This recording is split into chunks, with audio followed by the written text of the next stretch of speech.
আসসালামু আলাইকুম ভাই।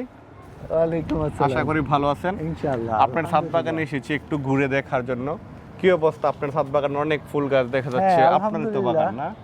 হ্যাঁ, আলহামদুলিল্লাহ। আপনার নামটা বলে পরিচয় দিয়ে একটু যদি বলতেন। আমি শামীম মোহাম্মদ, জোরপুকুর পাড় বাসা। এই ছাদরা অনেক বছর যাবতই হচ্ছে, কিন্তু ছাদ বাগানে কিছু সমস্যা আমি ফিল করছি। আচ্ছা। ফিল করছিলাম, সেই ফিলগুলো এত বেশি হয়ে গেছিল, আমার ছাদ বাগান ধ্বংস হয়ে গেছিল। এই যে আমরা যে মুসান্ডা ফুলটা দেখতে পাচ্ছি, এটাও কিন্তু অনেকটা ঝরে পড়ার মতো। মানে কি কারণ? পরিচর্যার অভাব কেন? এইদিকে যদি আমরা একটু দেখি। একটা এইটা আরেকটা ভ্যারাইটি, আচ্ছা, এইটা আচ্ছা, একটা আচ্ছা। ভ্যারাইটি। পাতাবাহারও আছে কিছু দেখা যাচ্ছে। এই যে ভেন্ডিও আছে, পেঁপে আছে, আচ্ছা। আম আছে। এখনো আম শেষ হয় নাই। এই যে আমের মুকুল আসছে। আমের মুকুল আছে, কিন্তু আমের মুকুল কিন্তু ঝরে যাচ্ছে। আপনি এই যে আমের মুকুল যে ঝরে এই যে যাচ্ছে। আমের মুকুল হয়েছে আবার, এই যে হয়েছে। আচ্ছা। এইদিকে যদি একটু দেখার চেষ্টা করি, ঠিক আছে।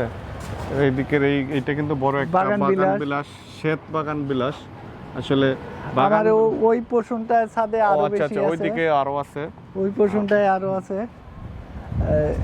আপনি এখন মানে এই যে ছাদ বাগানের যে জরাজীর্ণ অবস্থা, এই বিষয়ে কি আপনি কোনো পদক্ষেপ নিয়েছেন?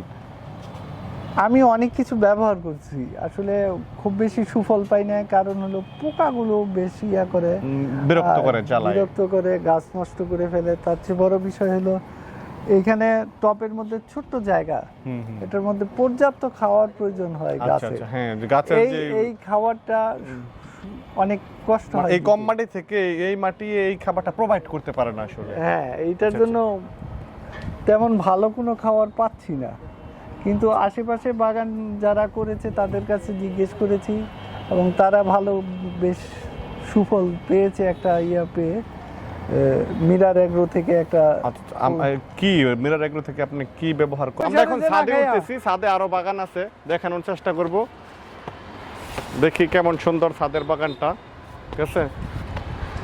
আশা করি মন ভরবে না। ওয়াও, অসাধারণ একটা ভিউ পাইলাম এখান থেকে এসে। এখানে মাছা আছে, লাউ ক্ষেত, শিম ক্ষেত, সব কিছুই এখানে। সাদা গোলাপ, লাল গোলাপ, নয়নতারা, কি বাহার! হারিয়ে ফেলছি আসলে, যে দুপুরে দেখব বাহার, এই চিন্তায় আসলে হারিয়ে ফেলছি। এখানে সৌন্দর্যের বাহার দেখে একদম বিমোহিত হয়ে গেলাম। অসাধারণ একটা ভিউ, কি একটা আকাশ, সব কিছু মিলে ছাদে উঠলাম। ছাদের সৌন্দর্যটা আসলেই অসাধারণ, একেবারে ভাষায় প্রকাশ করা যাবে না। 3-4 পোর্শনের এখানে ছাদ, কি সুন্দর। ওই যে একটা গাঁদা ফুল দেখবো এখন আমরা।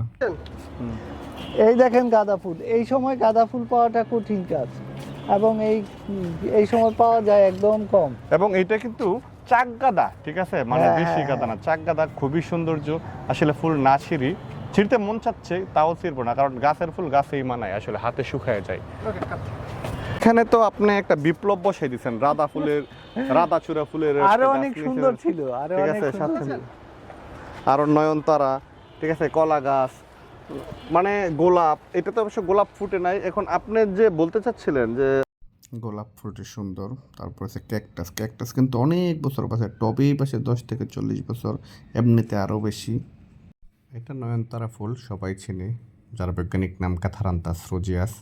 খুবই উপকারী একটা ফুল। এটাও বিভিন্ন ঔষধের জন্য এটা কাজে লাগে, অনেকেই ব্যবহার করে। এটা বাউলা সেরা ফুল, হোমোসেপিয়েন্স এর বৈজ্ঞানিক নাম।